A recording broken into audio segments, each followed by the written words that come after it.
Bismillahirrahmanirrahim. Assalamualaikum warahmatullahi wabarakatuh.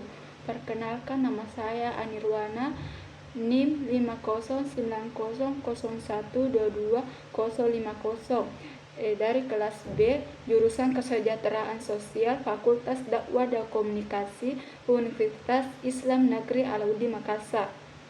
Dalam kesempatan ini, saya akan melanjutkan pembahasan materi dari salah satu teman kelompok saya, yaitu Muhammad Nur Ikran Ramadhani, yang membahas poin kedua. Di sini saya akan membahas poin ketiga, yaitu jenis-jenis konflik sosial dan penyebabnya. Video ini dibuat untuk memenuhi tugas mata kuliah Psikologi Sosial bagi Kesejahteraan Sosial dengan dosen pengampu Bapak Dr. Utsma SAG MAG.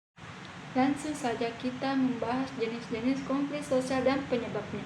Konflik sosial adalah suatu bentuk ketegangan atau pertentangan yang terjadi antara individu, kelompok, atau masyarakat. Konflik dapat ditimbulkan karena perbedaan pendapat, nilai, atau kepentingan yang tidak dapat diselesaikan dengan cara damai. Adapun jenis-jenis konflik sosial dan penyebabnya. Yang pertama, konflik antara individu. Konflik antara individu terjadi ketika dua orang atau lebih mengalami perbedaan pendapat. Adapun penyebabnya yaitu perbedaan karakter atau sifat pribadi, persaingan untuk memperhatikan atau sumber daya berterbatas, kesalahpahaman atau komunikasi yang buruk, perbedaan kepentingan, nilai, dan keyakinan.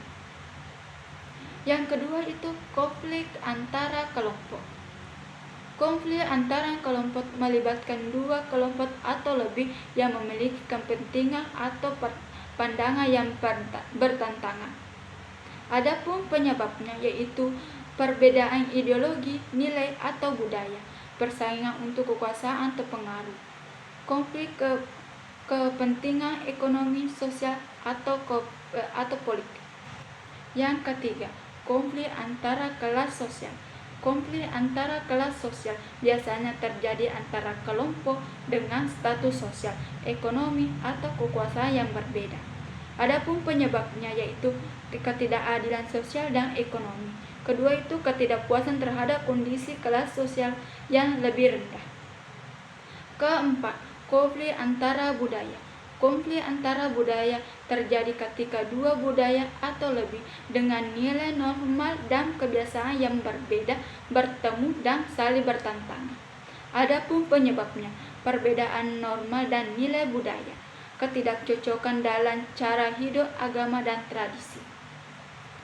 Yang kelima, konflik antara generasi. Konflik antara generasi terjadi antara generasi muda dan generasi tua yang sering disebabkan oleh perbedaan pandangan tentang cara hidup, teknologi, atau cara berpikir. Adapun penyebabnya, perbedaan pandangan hidup dan nilai antara generasi, perubahan sosial yang cepat, dan perbedaan cara berpikir. Kesimpulan, konflik sosial adalah bagian dari dinamika masyarakat. Penyebabnya beragam, mulai dari perbedaan individu hingga perbedaan budaya dan generasi. Penyelesaian konflik membutuhkan pemahaman bersama dan upaya kolaboratif. Baik, itulah materi yang dapat saya sampaikan mengenai jenis-jenis konflik sosial dan penyebabnya.